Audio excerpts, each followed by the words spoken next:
Welcome back, everybody, to the Creating Character podcast. I'm James Willems, and I'm doing a podcast with my good friend, Scorpio Sky.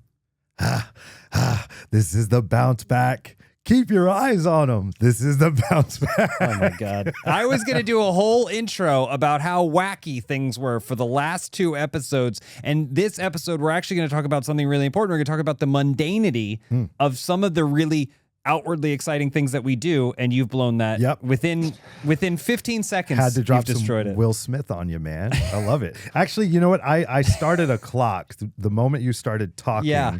I don't know if anyone can see that. I see Whatever. And I was like, let's see how far we can get before we. But you started the clock, and then you took it right off the rails. I got excited. Speaking of the rails, let's talk to the person who sets the rails on the track. It's our producer, Eric Bador. What's the point? What's the point of the rails? We came in, hey, what are we talking about? Oh, yeah, hey, guys, I worked out this document. Hey, we're doing 2 episodes today. Let's talk a little bit in this one, a little bit in that one. Yeah. And then the bounce back, Yeah. Will Smith, what is happening? How do you People ask me how I do it. I just bite off more than I can chew. Then I chew it. Is this new Will Smith? Oh, yeah. You didn't see his freestyle? No, I've only seen Pretty Girls. His new song, like Pretty Girls, Pretty Girls. which I'm like, if he ever had credibility as a rapper, like he doesn't now.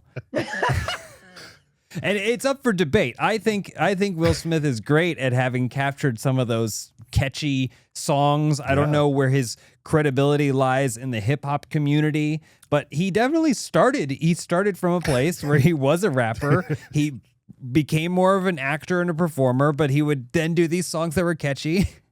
And then he didn't do either of those things for a while, and he's like, you know what, I'm going to burst back onto the scene with this song that is like terrible. That also sounds like it was written by like a 14-year-old. Maybe it was. Maybe it was. Might have a young ghostwriter, Gen Z. Do you think the kid wrote it? You think Jaden? Yeah. I don't know. I liked Jaden's music. Yeah, Jaden actually seems more experimental in his music than Pretty But this Girls could be- sounds. Do you think This DJ could have been Jazzy his Jeff outlet. wrote it? No. Maybe he wanted a conventional track, and he went, Dad, rap Pretty Girls, and then he had to. He I don't forced. know, He's a man. father. There's The a level of father. I'm just gonna say this: y'all ruining any chance I ever have of getting on Bel Air in any type of What do way, you mean? man. Hey, I'm just saying, y'all ruining my shot. I could have been one of Uncle Phil's friends or something. You just defend. You can stand up to defend Will Smith. Let the record show Sky defended Will Smith. These are my opinions, and he stood up for him, kind of. I think he has also heard Pretty Girls, and so he could not only his- do so much. Not his best work. Oh boy. Not Wow. his best. So we're talking about Will Smith. Like I mentioned in the intro, we're talking entirely about Will Smith this episode. The highs and lows of his career, his Hey-yo. achievements. That episode where his dad came back but then left him. Oh yeah. That's a great That's episode. a great episode. Great. What's the episode. line? What does he say? How You are come- not my father. No. Oh, how come they don't want me, man? Yeah, how come they don't want me, man? Because you put out Pretty Girls. That was before. He didn't know.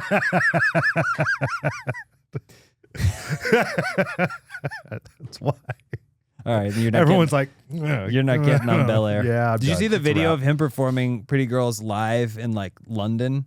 No, I did not. You should look it up after No, this. I Everyone will watching not. this, look up this video of him. It's a crowd of people, but no one's moving. Oh my! They're that's- just standing there, just staring at him as he's. That's the Fresh Prince, man.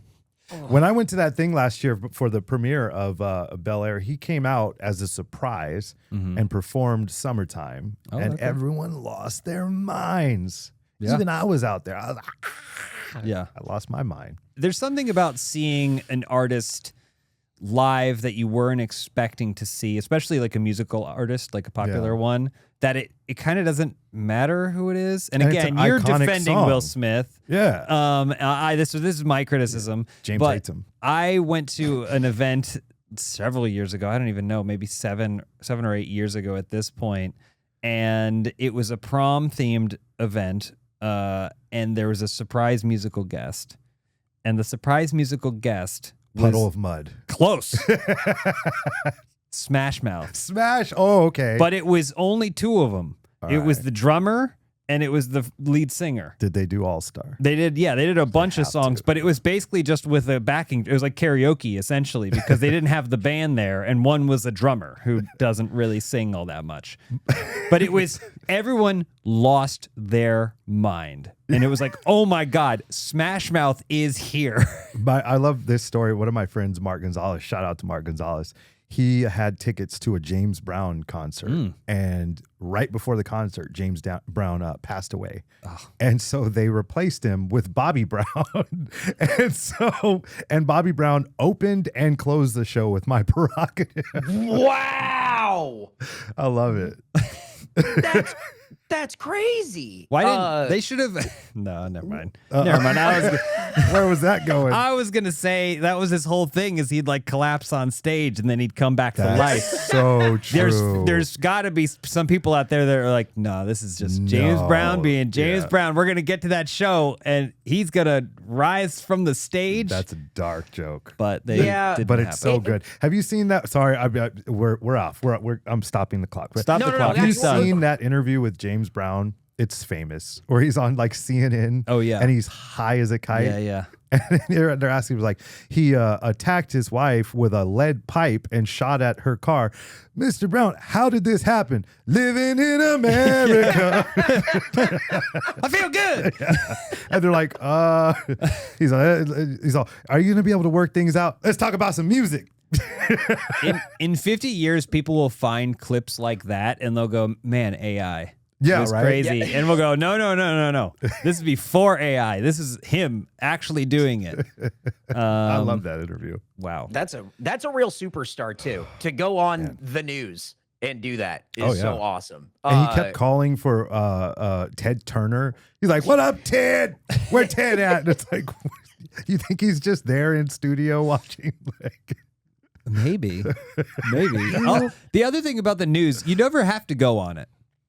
That's what I always like about really bad news interviews. You didn't have to go on. It was a choice. They asked, do you want to do this? And he went, yeah. He was on a lot. Yeah. Sky, do you think you can incorporate this character somehow? Think about it. Get on TV, character. Start your TNT. You could be calling out Ted Turner. He doesn't own it anymore. Hello, Ted. Yeah. This one goes out to Did he die? Ted Turner? Is he not dead? I don't think he died. No. Or unless you're breaking news. Then that's awesome. Then you can just keep calling out Ted Turner. Hello, Ted. That's awesome. Why did you think he died? Well, I don't know. Well, we're talking about these dead celebrities. James Brown died. Oh, okay. I gotcha. James talked about the Smash Mouth singer. That guy's dead. Yeah. The lead singer? Yeah. We also talked about Shifty Shell Shock at the end of our last episode. When we used to like take the group bus back to the hotel after shows. Is that a euphemism? I don't know what you mean by that. You know what we do? We'd stay up late, then we'd all take the group bus. When we used to go back to the shows from arenas, there'd be a lot of wrestlers on the same bus, and it's late at night, and it's dark, and I would sometimes just play All Star over and over and over, and then you just hear people like, wow, and then I'd be like, okay, I get it. Let me just play one more song, and then somebody wants it. So I want to go back to our first episode. Yeah, this is why I'm home. You asked a genuine question about, why do you think I'm not on TV right now? The wrestlers hate me. I have the context for an answer. Wrestlers hate me. Yeah. It's because you played All-Star nonstop at probably 12:30 at night after everyone's tired and sore and just wants to get back to their hotel. Sean Ross Sapp breaks the news. It's like, Scorpio Sky sits at home because he's annoying as fuck. Yeah. We got to the bottom of it. And by the way, good. Yeah. Love the song though. Yeah. Wow. We shot him out a lot on this show. I like him. I've only met him once, but I haven't met him at all. Maybe soon. We should get him on the show. Yeah, we'll get him on the show, Ted Turner on the show, maybe even James Brown on the show. James Brown. So we gotta start the show. Pivot. We gotta talk about something. Yeah. Well, I mean, you kind of got into it. what did you call it? The what bus? I don't know what I called it. The talent bus? No, what was it? It was like the night bus or whatever. What is it? Eric, what did he call He it? didn't give it a name. Yeah, The he did. I made night fun of it. I don't think I did give it a name. I made fun of it. It's like the back home bus or whatever you The call it. back home bus. I don't know what it was called. He said Get something. your and I'm ass like, on the back home bus. I want to talk about that stuff. Funky bitch. This is a good show. Living in America. They go, they didn't. a great song. They didn't have to do a podcast. They didn't. They didn't have to. And even when they recorded it, they could have not posted it online, but they did. All right, we're gonna pivot. We're gonna pivot. I'm gonna seg properly into it. Sexual chocolate. I'm sorry. It's a different movie. I want to actually seg from, you talked about this bus, named or not. Yeah. But these are the things that I do think are kind of interesting about what we do. The in-between. Yeah. And, everyone that knows you sees you at maximum performance mode. They don't see the in-between, the preparation, and all those things. It may seem boring to you, but I do think it's worth talking about. So I would like for us to kind of share back and forth what those experiences are outside of the performance or the psyching up for the performance. Yeah. Yeah, I think that's interesting. A lot of it would start with being in the best shape you can, at least for me. Mm-hmm. I know I obviously had a few injuries over the last few years, but for the most part throughout my career, I've been a very healthy person and have been able to avoid a lot of injuries, knock on wood. And a lot of that comes from just trying to make sure that I take care of my body. Mm-hmm. And then the older you get, that becomes even more important. Mm-hmm. But I used to eat like crap. And so I've been trying to correct those things and that sort of thing. So yeah, taking care of your body, going through the proper steps of just educating yourself on how to not get hurt, for lack of a better term, because there's those reckless people that are out there, they're in the business, they're reckless and they just kind of do things. And I've seen things go very badly for some wrestlers. Accidents do happen, but you do what you can to prevent them, and a lot of that starts with your training and just learning how to take care of each other and not injure anyone. And you just hope for the best after that. I think that's what's really important. I'd be interested to hear your perspective on it, because obviously you have a different view of not only in wrestling, but comedy and podcasting. Obviously, I learned a little bit of the prep going into this and our previous show. Can we call it prep? It's unclear based off based off how the first 5 minutes of these shows go. We just do shots of tequila and, and send each other clips from Chappelle's show. And in Can we talk about in this? living color? I want to talk about Chappelle as president. Let's talk about this. That whole explanation I just gave, by the way, sucked. Of what? The mundane? Well, I don't think it. Sucked. No, I don't think it sucked at all. I think it's a small portion. Sorry, Steve, you're gonna have to cut that. No, I think you got into the That minutia sucked. of a small facet of what it's like to be a pro wrestler. But I'm even talking about more detailed, like what is the 48 hours or the week of a professional wrestler look like if you have, say, a match, a big show, television show, or something that you're going to do that week. What does that week look like? But even, I'm assuming prep could go even further, like you established. Prep starts 10 years ago when you started taking care of yourself in a certain way, so I think there's that. I can jump in and give you some time to kind of stew on it, because I'd like to hear more. I want to hear more about this bus, but for me, I made YouTube videos for 15 years or something. Yeah. And it seems what most people see as the finished product of a video, which is me with friends putting a game on, making jokes that like the timing is perfect on, and it's what the reaction speed on all that stuff. But my actual job was so boring that people would come to visit us and complain about, like, guests from other channels or whatever would come to visit us, and then afterwards they would go and do a podcast, and people would be like, how was that? And they go like, it sucked, man. Like, they are so boring and they don't do anything. All they do is work. And I think that's something that was lost on most people that watched, and even other people that do the job, because it's different for everyone. But for me, my day would start by commuting to an office, and then sitting down at a computer, opening up probably a half-finished product of a video that's going to go up next week, and then working on that. So all that funny stuff that we had done, we used to make videos that would be about 12 minutes long on average. But we would film an hour to 90 minutes worth of stuff. So that perfect timing, those perfect jokes and everything, do the math. Do the math on what didn't make it in, right?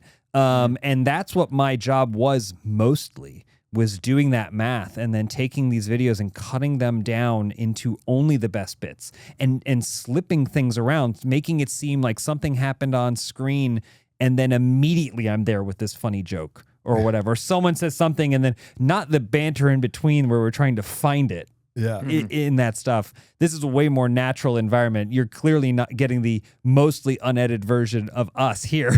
You can tell. Clearly. But for this stuff, they were like the best of.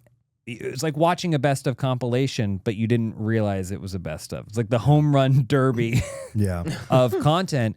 But at a certain point, I would say at the peak of Funhouse, the channel that I was doing before this, we were doing like 14 videos a week. Wow. 14. That is so much work. 14 of these a week. And I wasn't the only editor. We had a lot of editors, but everyone was heads down editing these videos and taking this stuff. The only difference was that because I was an editor, producer, and then also on camera, maybe like 3 times a day while I have my headphones on and I'm cutting clips and trying to make all this good, I'd get a tap on the shoulder and I'd be like, okay, now it's time to go sit down in front of a computer and do that 90-minute thing again. And so I learned pretty quickly, I don't know if this is something I have an aptitude for, but I learned pretty quickly that you have to be able to turn it on like a light switch. You have to be able to go. If you're having a bad day or this edit isn't working or you're struggling in these other facets, it had to be time to perform, because if it's bad, it's going to make it even worse on the other end. And I appreciate getting to be so creative in that job, because the editorial process is like very creative, and you get to paint on a canvas using words that other people have said and all kinds of things. But in many ways, when you do it for that long with that kind of intensity and there's no end in sight, that was the other thing. It's not like you're racing for a finish line and then you break for summer break and you restore your energy. It's the equivalent of working in an Amazon warehouse, moving boxes into different shelves, and then someone taps you on the shoulder and says, now it's time to do some stand-up. Wow, that's so crazy. And to be clear, a lot better air conditioning and probably benefits than working in an Amazon warehouse. But I'm talking about the routine of it. For and sure. It breaks down into that routine, and people don't really see that in the stuff that we do. They just see the performance and they think it's all fun and games. I like the routine stuff. And I can give you examples of it. First off, I give a lot of credit to Frankie Kazarian and Christopher Daniels. I always say at the time that SCU formed, I was as good of an independent wrestler as you can get. But working with them, I became a professional wrestler. Gotcha. And there was like a difference. And it's the little things like, showing up not on time, but early. On time is late. And I learned that the hard way through traveling with them, because it would be like, all right, we're going to meet in the lobby at 8 a.m. We're going to leave at 8. Cool. I hear we're going to leave at 8. I'll be down there, 7:59, be ready. No, at 8 leave means 7:50, you know, and there'd be many times where I might get a text at like 7:20. Hey, we're down in the lobby when you're ready. I'm like, shit, To leave at 8? I just woke up 10 minutes ago. Yeah. Yeah. Because if you're early, just why not go? And so learning how to, be ultra professional. Mm-hmm. And then the little things throughout the day that I used to like you show up to the building and Allie, the bunny, her and I would always, we call it powwow. We'd get together, have coffee, go to the stands and talk about whatever's going on in our life or with our creative that day or whatever it is, and just have a conversation, catch up. And that's something that you do every single time. Or just little funny things like, Andrade and I passing each other in the hallway, like, what are you doing? I don't know what I'm doing. It's like the same conversation every week. Yeah. We just kind of laugh and it's that like repetitive thing that's not necessarily planned. Yeah. But it's just something fun. And that's the stuff that I do like. What I don't want to say I don't like is, I've talked about it before, is the travel. The travel is like it's a little annoying, once you get through all the and if it's a simple travel day, no issues, no big deal. But it's like when you're delayed an hour, you're delayed 2 hours, you're whatever. I mean, I've traveled home on Thanksgiving before, or tried to get home on Thanksgiving and been delayed 4 hours in some random city and things of that nature. That's the stuff where it's like you have to go through it. It's the mundane, brainless, this is just part of the job, but it's not too fun. And it's not that's what makes it a job. Yeah. You said at the kind of start of that you like the routine, you like the idea of having a routine. Do you feel like, because I'm curious about people that travel for work, do you feel like the travel makes that feel impossible? Because you can't control a flight, it's out of your hands, as opposed to if you had to be at a place at 9 every single day. Yeah, it's on you. And done at 6, that's pretty much I see the travel as part of the routine. And if there's flight issues, that's part of the routine. I mean, because it happens a lot. If you travel a lot, it happens. It seems like it happens a lot. Excuse me. There's always going to be something. I've had, we need a new plane because there's a deadly spider on this plane. Okay. So naturally, it's it happens. You're delayed 2 hours because they have to get you a new plane. Yeah. And Frankie Kazarian is always like, why can't they just step on it? Yeah. It's just like what he always brings up when we tell that story. But yeah, I mean, there's the broken plane, they always say, and you have that, but that's part of the routine. You don't really sweat it, you can't control it. One of the things I learned is, and it's something that you really have to keep practicing on, it's not something you learn and you just have it for life, is not worrying about the things you can't control. And if a flight's delayed, you cannot control that. It's just part of the routine. But that's part of the routine that's not so fun, because you want to get where you're going, obviously. So but that's part of the job, you can do that, or you could go clean a public restroom in McDonald's, and no offense to anyone that does that. Yeah. Every job is going to have its good and bad, is For sure. basically what I'm trying to say. For sure. Well, yeah. For a while, Sky, before you became the ultra professional wrestler, you were working what you would call a shoot job. Yeah. And you would go on the weekends and go out and perform, and then have to come back and work a 9 to 5. Yeah, that was hard. That was hard. Yeah, I mean, what is that balance like? Because there's a lot of people that are on TV, a lot of TV professional wrestlers, way more independent wrestlers who are working like that. What's that balance? What's that like? How do you find the stability to keep going like that? I'll tell you what's tough about it is if you have a job where they don't really see the vision. I know people that do have jobs where they have a supervisor or boss or whatever, and they're like, oh, I know you're chasing your dream, I'm going to be flexible. Or like the guy I worked for was definitely, he was within reason. It's like, oh, you got vacation time, you can take it. And so, but like he didn't really see, I had a big picture, and it didn't involve that place. And what was tough is when you, like example, I had to do this several times where you go to San Francisco to wrestle or somewhere like that, right? And San Francisco is 8 hours from LA, roughly.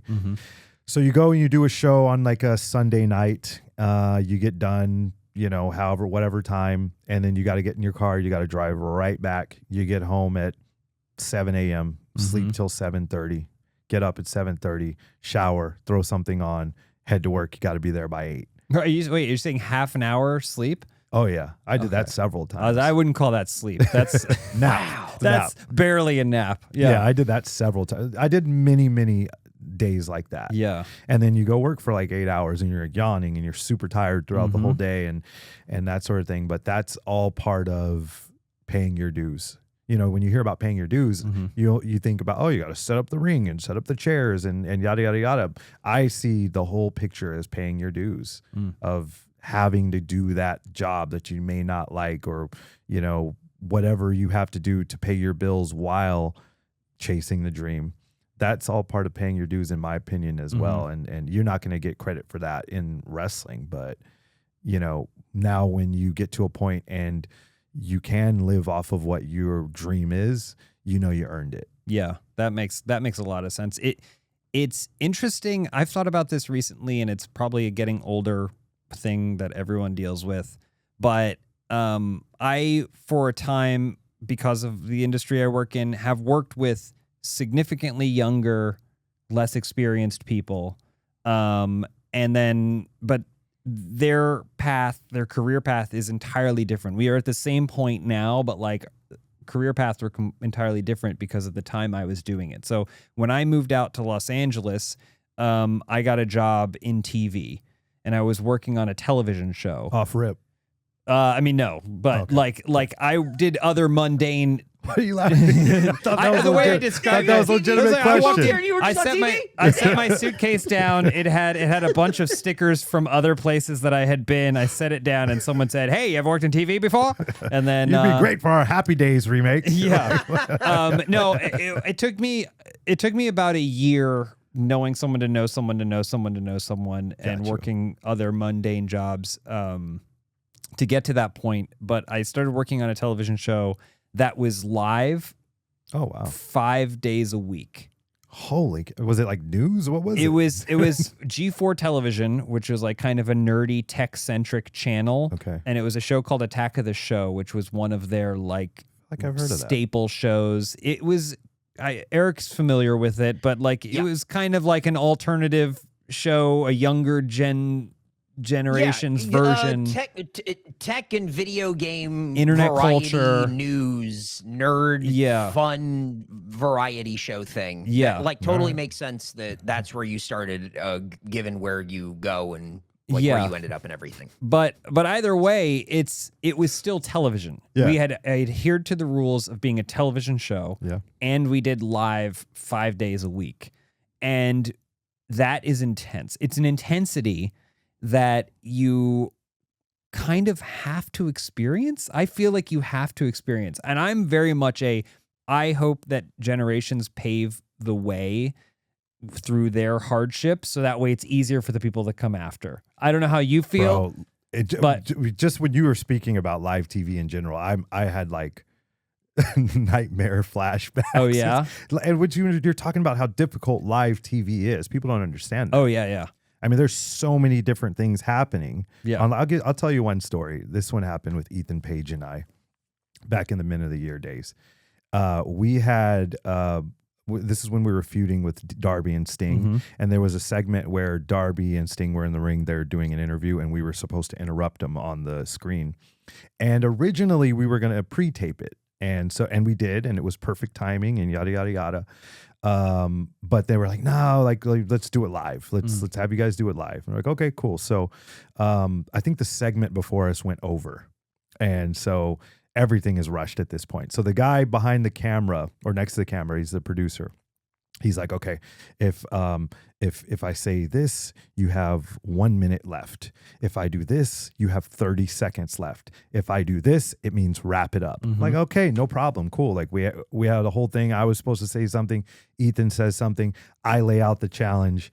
Boom, boom, boom. We go home. Cool. So the promo was going to start with me clapping and then they cut to us on screen. So Darby's talking. All of a sudden, clap. And like, as soon as it cuts to us, the guy next to the camera goes, wrap it up. oh my, Live TV. Yeah. I have not said a word. Yeah. And they said, wrap it up. I don't know if it was a mistake Yeah. or what. I was just like, so I'm like talking, and then Ethan talks and I'm talking, and then we finish it. And we're like, holy cow, what was that about? Like, we never knew. yeah, Yeah. yeah. So that's why when you say, the moment you said live TV is stressful. It's because if something doesn't go right, it doesn't happen. Yeah. Like it, and there's no second chances. No out. Right? You only get either a bad thing or nothing. Yeah. Right? If you don't do it right. And so that was my first like real job.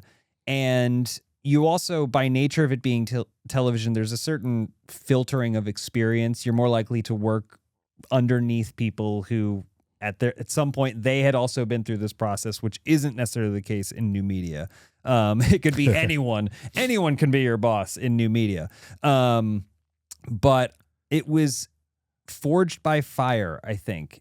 And it's unfortunate because I was stressed out, and eventually I left that. I just like quit that job at a certain point. After several years, I was like, I'm just going to do something else. Yeah. But it taught me the urgency and the importance of deadlines and process. That's another big thing. Process. Working in YouTube, so many people are independent creators and they come up with their own process, and it's very liquid about when things can be delivered and stuff like that. And I've noticed that sometimes younger people that I work with that didn't have the opportunity to work in that serious environment, process is secondary to the product, which is cool. It means we get some incredible things, but it also means that sometimes like those little slips in time, you don't see how it results in a wrap it up, right? And now you're going, what am I supposed to do? So all this to say, you were talking about that that work ethic that you experienced doing a 9-to-5, probably more than 9-to-5 job. And then also chasing your dreams and how that's instilled you with a work ethic that you can take with you now. Even though you don't have to work that other job. And I don't want everyone to have to deal with hardship, but I do appreciate those things because the things that I take away are that you get this process out of it. And you see the dominoes of your life or your show or whatever you're doing fall away if something starts to slip. And I just think that's a really interesting thing that people don't hear about. They just go like, oh yeah, you just had an awesome match, or that episode of Attack. I don't know if people actually said that, but that episode of Attack of the Show was awesome, or even like a Funhouse video, like, oh, I laughed so much at this Funhouse video, it did really well. It only existed because there were people there that believed in a process of getting that video done. Oh, I love that. And Love that. but then you write down the process on a sheet of paper. You go, this is the most boring job in the world. But that's what it is, right? Like, ultimately, this is a job. Yeah. Like, what we're doing is a job.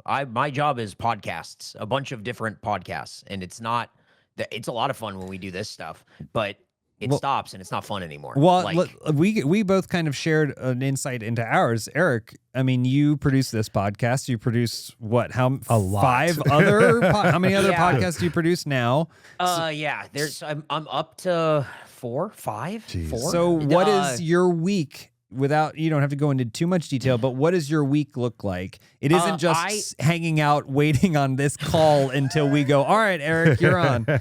It is all follow-up and email and prep to get everything ready for recordings. Like today, I was emailing with a merch manufacturer to make sure that we have these new merch ideas that are going, but also merch that's supposed to be coming out in like the next month is supposed to be getting ready. So I have to make sure for like 3 different shows that stuff is all prepared. At the same time, I'm making sure you guys are ready because we have this recording today, but I'm making sure that our run sheet of like what we're going to talk about is prepared. But I'm also getting all of my metadata, title, description, thumbnails done for 3 other shows that are going out for the rest of this week, which isn't just individual podcasts. It's 4 episodes of something for one show, 3 episodes of something for another show, all while I'm moving an office for one show. and getting everything ready for a big live stream that we're doing at like the end of this week. Jeez. And it's Monday. So And that is, it's all, and then when we're done here, I have to make sure an editor is prepared to take over because James will be unavailable, who's usually our editor. Yeah. Our editor, Steve, this week. Thank you very much, Steve. Have to make sure he has everything that he needs because if there's any questions, we can't have them unanswered. Yeah. And that is, so like when you're seeing this, Mhm. this is fun. My favorite part of the Oh, yeah. job Yeah. is this part of the job. For sure. My least favorite part of the job is the rest of it. Everything But else. this part is so good that it makes me do the rest of it because this is so worth it. yeah. like- Chloe, thank you. That Yeah. well, Very much that, you know- appreciated. You guys are busy, man. I feel bad. Yeah. I just be drinking tequila and watching 90 Day What Fiance, the- bro. I'm, Like, I'm definitely not as busy I'm as not that- Eric. I definitely know I'm not as busy as Eric. I want to ask you this. I don't want to put you on the spot, but What I want about to 90 ask Day you this. Fiance or- No, Okay. I don't care. it's a good show. It's a good show. Do you watch MILF Manor? No. Are you familiar with what metadata is? Bro. Yeah, of course. It's going to make me look real stupid. I don't believe Is- you.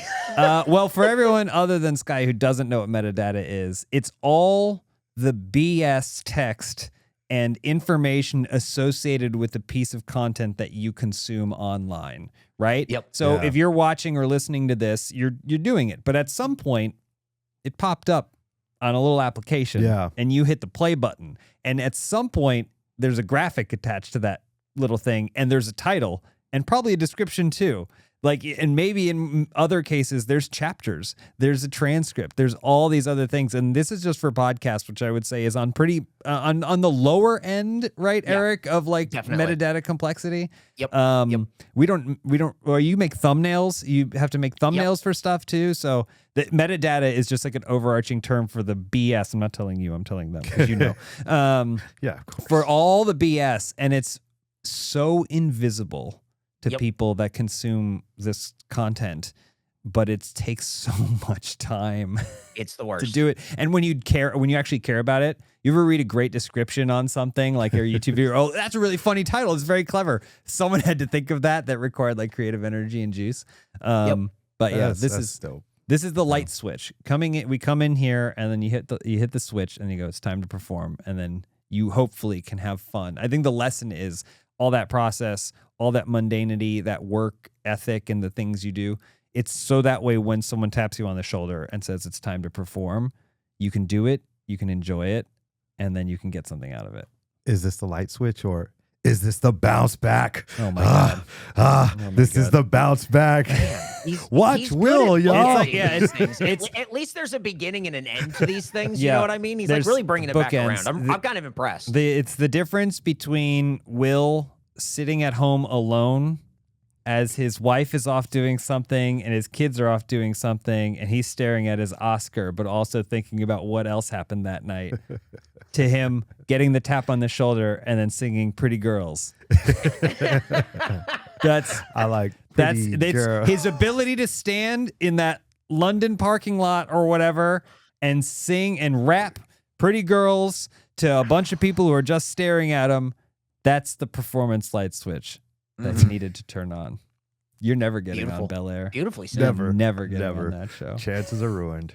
Yep, pretty much. But speaking of flipping the switch, we should probably flip the switch off on this episode because we're getting close. We're on time. Come on. Are we on? Yeah. gotta- we're good. yeah. Yeah, Okay. yeah, we We're gotta end fans. this thing, We're so guys. good Come at on. this. We already, I think you wrapped it up. You wrapped it up pretty well. You're the wrap up guy. Come on. I just Come did on. with the Will Smith metaphor. All right. We're all going to go listen to Will Smith. We really are. Because it gets us pumped up whether we want to admit it or not. Thank you so much for joining us for this episode of Creating Character Podcast. We didn't really create a character this time, but we gave you insight into what it takes to create one. They don't just manifest themselves. It requires process, it requires work, and all of that feeds into the character that you are going to create. If you want to get more of this podcast, you got to follow us on the socials, Creating Character Pod. We get really funny clips. I almost guarantee you that the first 30 seconds of this episode will appear there at some point. Yeah. And it'll be nonsense. And you can find me on social media. Just search for James Willems. I'm going to pop up there. Sky. At Scorpio Sky, please stop saying I look like Jinder Mahal. Don't Jinder. Do people say Don't that to hinder. you? Don't hinder, bro. Whoa. Wow. I love Jinder Mahal though. He's one of my favorite wrestlers. He's great. Oh. I'm going Great off look, too. again. I'm going That's off. fine. If we get started, fine. we're never gonna go. We're not gonna get off this. Just Yeah. don't hinder. Don't hinder. Yeah. Don't hinder. Eric? You can find me at Eric Bador everywhere. It's nonsense. Just follow at Creating Character Pod on Instagram and subscribe on YouTube. Tell a friend. Yeah. Let them know. We're doing the Creating Character Challenge where you go tell a friend to listen to this podcast. And that's the end of the challenge. That's the whole thing. Give us a really good review, 5-star review. That's the character we created this week. He's called 5-star, and you bring him to life by clicking on the 5 stars on whatever you listen to your podcast. on. Wow. Good work. Okay. We'll see everyone All next. right, bye everybody. Sky's trying to play. He wants to He's trying listen to to it. I play don't think we Will can Smith. play that. We We gotta can't play go. Cut the Oh my podcast. God.